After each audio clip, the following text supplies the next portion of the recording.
জানুন তো বন্ধুরা, আমরা গ্রামে থাকি। আর গ্রামে বিশেষ করে সপ্তাহে 2 দিন হাট বসে।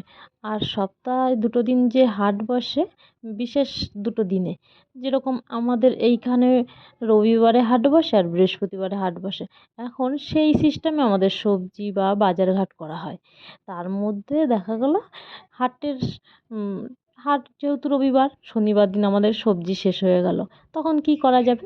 তখন আমরা আমাদের বাড়ির আশেপাশে যা থাকে, যে কোনো সবজি শাক আমরা কুটে এনে সেইগুলো রান্না করে দুপুরবেলা গরম ভাতে আমাদের খাওয়া হয়। আর সেটা খাওয়ার কিন্তু মজা কিন্তু মানে অপূর্ব স্বাদ হয় দুপুরবেলা গরম ভাতের সঙ্গে খাওয়ার। আর আমি আজকে করছি, এটা হচ্ছে দুধমান কচু, দুধমান কচুর ডগা আর পাতা। আর এই দুধমান কচুটা খেতে যে এত দারুণ লাগে, আর তোমরা যদি না বানিয়ে খাও তাহলে তোমরা বুঝবে না যে কতটা সুন্দর লাগে খেতে। আর আমি যেভাবে বানাচ্ছি আজকে, তোমরাও ঠিক সেম এইভাবে বানিয়ে খেয়ে দেখবে যে কতটা সুস্বাদু লাগে খেতে। পুরো এই কচুর শাকটা দিয়ে এক থালা ভাত খেয়ে উঠতে পারবে। আর তোমরা আমার মতো আমি যেভাবে রান্না করছি এইভাবে সেমভাবে রান্না করে খেয়ে দেখো। আর খেয়ে কমেন্টে আমাকে কিন্তু জানিও, একদম ভুলো না কমেন্টে জানাতে যে কেমন হলো খেতে। আমি যেহেতু বানিয়ে খাচ্ছি, তোমরাও খেয়ে দেখো যে আমি ভুল বলছি না, ঠিক বলছি।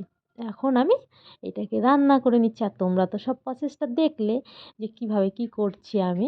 আমি প্রথমে আগে নিয়ে নিয়েছিলাম এই দুধমান কচুর ডগাগুলো, তারপরে ভালো করে ধুয়ে নিয়েছি। আমি কলে নিয়ে ভালো করে 2-3 বার করে এটাকে ধুয়ে নিয়েছি, যাতে কোনো নোংরা না থাকে। আর এমনিও এটা পুরো কচি ডগা, বেশি নোংরা থাকে না। আর কলে গিয়ে আমি ধুয়ে নিয়ে এসেছি, ধুয়ে আমি কেটে ভালো করে পরিষ্কার করে নিয়েছি। নিয়ে আমি কি করলাম, আগে আমি একটু সিদ্ধ বসিয়ে সেদ্ধ করে জলটাকে ফেলে দিলাম যাতে একটু কমে আসে। আর তারপরে আমি এইদিকে উনুনে সব কিছু বসিয়ে দিলাম, কড়াই বসিয়ে তার মধ্যে আমি একটু পেঁয়াজ দিয়েছি, একটু রসুন দিয়েছি, দিয়ে আমি ভালো করে এটাকে ভেজে নিয়েছি। ফোড়নটা তো দিয়ে দিয়েছি। আর আমি এটা করব ইলিশ মাছের মাথা দিয়ে, ইলিশ মাছের মাথা দিয়ে করলে কিন্তু সবথেকে ভালো লাগে খেতে। আর আমি আগে করে নিলাম নুন হলুদ দিয়ে, আর পরে আবার ইলিশ মাছের মাথাটাকে ভালো করে ভেজে নিলাম। আগেও একটু ভেজে রেখেছিলাম, পরে আবার ভালো করে ভেজে নিয়ে আমি আবার এটাকে বসিয়ে দিলাম ভালোভাবে।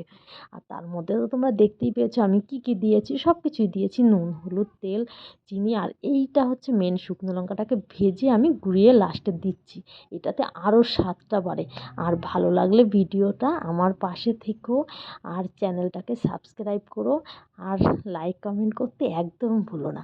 আর আমি এখন এটাকে খেতে বসেছি, খেয়ে নিচ্ছি। আর তোমরা কে কে খাবে আমার সঙ্গে চলে আসো খেতে।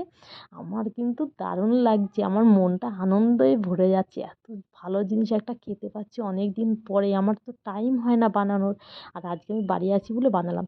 খুব ইয়াম্মি ইয়াম্মি খেতে, আর দারুণ লাগছে। আমি তো খুব আনন্দ করে খাচ্ছি। আর তোমরাও কিন্তু আমার সঙ্গে ভাগ নিতে পারো, চলে এসো আমার